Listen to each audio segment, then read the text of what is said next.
Good morning, world. So, thought I'd give you an early morning rant. I haven't given one on this channel in a while and wanted to wake the channel back up and vent by making fun of and picking on Christian contemporary music. So I get in the car. It's the Saturday after Good Friday, the Saturday before Resurrection Day, or Easter as pagans like to call it. Think about it. Anyway, so I'm in the car and I'm wanting some Christian music, something that I have tons of Christian music on my phone of various types, but I wanted something new, something different. Always on the prowl for new music. And turn on the Christian contemporary station here in Atlanta, and one of them lasted about 15 seconds before I got fed up with the song and turned to a different Christian contemporary station, and it was just another version of that first song.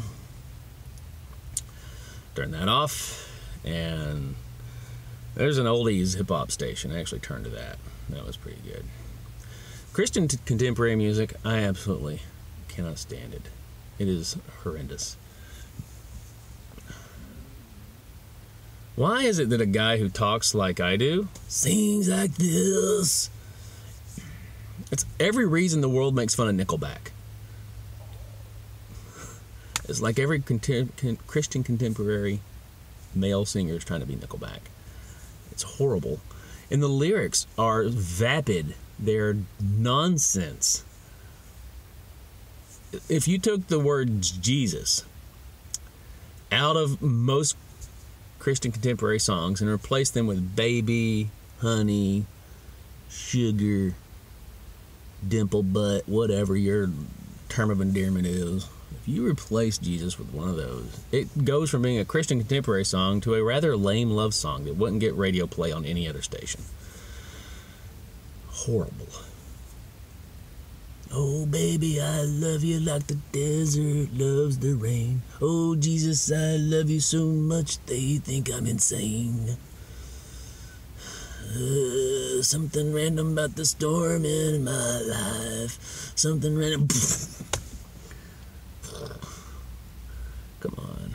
Dude, y'all need to listen to some, like, old school Johnny Cash or Willie Nelson, something like Pancho and Lefty or A Boy Named Sue, and y'all need to listen to the stories in those songs, man. Pancho and Lefty, that's a whole life story of this young man. A Boy Named Sue, that's hilarious. If you're a Christian, you should have a story, or 50, or 100. Especially if you've been a Christian for a while, you should have hundreds of stories that you could sing about. But instead, you sing vapid, nonsensical, fluffy praise songs. And here's why you should sing real lyrics, real stories, right? So, like, I grew up listening to heavy metal hip-hop. I'm not angry anymore, so I don't listen to that stuff, but I'm always looking for new music with good writing, good stories, and I want a Christian bent to it because I'm a Christian. I don't strictly listen to Christian music, but I have an appetite for it. Christian hip-hop music, this new wave of hip-hop music. I have a buddy, this Christian hip-hop music is really, really good. The stories are sometimes phenomenal, and it's really well written, really well done. And I have a buddy, or had a buddy, who is racist. He doesn't like black people. He's one of these guys that like blames black people for all the ills of white folks, you know. Well, black people get all the government benefits. Black people this, black people that. Oh my gosh. But, you know, my younger years, I would have kicked him out of my life. Now I'm like, I try to work with people or whatever and get past their flaws. So I'm working on this dude, and he gets in the car with me, and so I play for him Lecrae's. It's a Lecrae song called, gosh, what's this? I Want to Be Like You. I Want to Be Just Like You. It's a story of Lecrae when he was a little kid. He wanted to be like his Uncle Ricky, and his Uncle Ricky's doing everything wrong in life. And so Lecrae's learned to do everything wrong in life. And he talks about how pleasing Ricky made him feel good. And then he talks about how he found Jesus, and suddenly he wanted to please God, couldn't please Ricky and God. Very, very awesome story. Very much a testimony. And very much what a lot of people need to hear, I think, anyway. So my buddy gets in the car, and I'm kind of taunting him into listening to their music.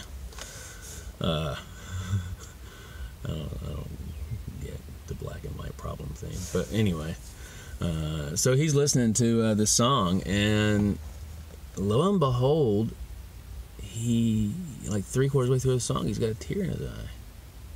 Hip-hop. Christian hip-hop. Breaking down walls, man. And that's like one of the things I think like God's taught me, like to quit kicking people out of my life that aren't flawless, because I'm not flawless, and we'd all be alone if we did like I was doing. So I'm working on the guy, and by golly, I can see that God's using me and this hip-hop to get this guy to not be as racist anymore. Something to consider.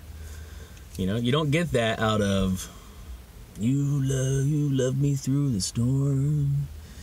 In the cold nights, you always kept me warm. Could be a love song. Could be a song about Jesus. Gotta wait for the chorus. We don't know. And here's what really gets me about Christian contemporary music. Tune in, guys.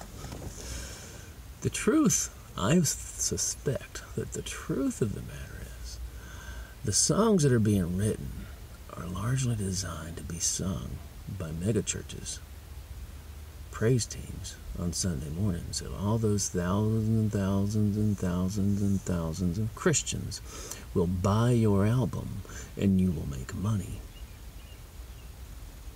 I don't think it's Christian at all.